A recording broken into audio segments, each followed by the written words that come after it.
వృశ్చిక రాశి వాళ్లకు ఈ వారం ఎంతో అనుకూలంగా ఉండే సూచనలు కనిపిస్తున్నాయి. ఎన్నో రకాల పనులు చేపడుతూ ఉంటారు. ఒక్కొక్కసారి ఏమాత్రం కూడా తీరిక దొరకనటువంటి విశేషంగా మీరు పని చేసుకుంటూ వెళ్తూ ఉంటారు. ఆశించిన దానికంటే పెద్ద మొత్తంలో కాకపోయినా కొంత తృప్తికరమైనటువంటి ఫలితాలు మాత్రం ఖచ్చితంగా పొందుతుంటారు. ప్రతి విషయంలో జాగ్రత్తగా వ్యవహరిస్తుండాలి. కొన్ని సందర్భాలలో ధైర్యంగా నిర్ణయాలు తీసుకోవలసిన అవసరాలు ఏర్పడుతూ ఉంటాయి. మీ యొక్క ఆధిపత్యం కొనసాగించాలని మీరు తాపత్రయపడుతూ ఉంటారు. ఎదుటివారు ఏం చెప్తున్నారు, ఎదుటివారు ఎలా మాట్లాడుతున్నారు, వారి యొక్క అభిప్రాయాలు ఏమిటి అని తెలుసుకుంటూ ఎదుటివారికి ప్రాధాన్యత ఇస్తూ మీరు మీ కార్యక్రమాలను పూర్తి చేస్తూ ఉండాలి.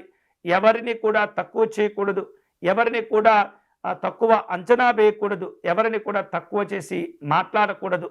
ఈ జాగ్రత్తలు ఈ వారం మీరు తప్పనిసరిగా తీసుకోవాలి. ఆదాయానికి తగినటువంటి ఖర్చులు చేస్తూ ఉంటారు. సాధ్యమైనంత వరకు ఈ వారం కొంత కష్టపడి సంపాదించినటువంటి ధనాన్ని దాచుకోవాలి, పొదుపు చేసుకోవాలి అనేటటువంటి ప్రయత్నం చేసినప్పటికీ అంతగా వాటిల్లో సఫలీకృతులు కాలేకపోతారు. వివిధ రూపాల్లో కీలకమైన ముఖ్యమైనటువంటి పనులు కార్యక్రమాలు ఏవైతే ఉంటాయో అవి మీరే స్వయంగా చేస్తూ ఉండాలి, ఇతరులకు అప్పచెప్పకూడదు. అలాగే కుటుంబ కార్యక్రమాలు, కుటుంబ బాధ్యతలపైన మీరు ఎక్కువగా ఈ వారం దృష్టిని కేంద్రీకరిస్తూ ఉండాలి.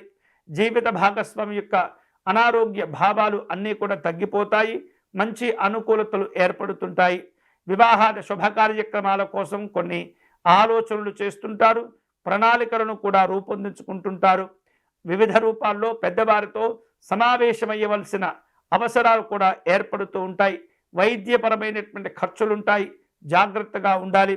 వ్యాపార విషయాల్లో వివిధ రూపాల్లో ముఖ్యమైనటువంటి నిర్ణయాలు తీసుకోవలసిన అవసరాలు ఏర్పడుతుంటాయి.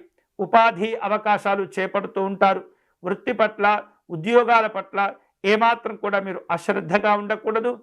క్రమశిక్షణతో పనిచేస్తూ ఉండాలి. యాజమాన్యానికి మంచి పేరు తెచ్చేటటువంటి ప్రయత్నం చేస్తుండాలి. విద్యార్థులకు ఈ వారం సంతృప్తికరంగా ఉంటుంది. ఈ వారం ఈ వృశ్చిక రాశి వారు శుభకరమైనటువంటి ఫలితాలను పొందేటటువంటి క్రమంలో వెంకటేశ్వర స్వామి వారిని పూజించటం, ఆరాధించటం మంచిది. వెంకటేశ్వర స్వామి వారికి తులసి అర్చన విశేష శుభ ఫలితాలను కలగచేస్తుంది. స్వామివారికి ప్రీతికరమైనటువంటి పదార్థములను నివేదన చేయటము, స్వామివారిని విశేషమైనటువంటి పుష్పాలతో అలంకరించటం వలన మీరు అనుకునేటటువంటి ఫలితాలను కూడా పొందవచ్చు.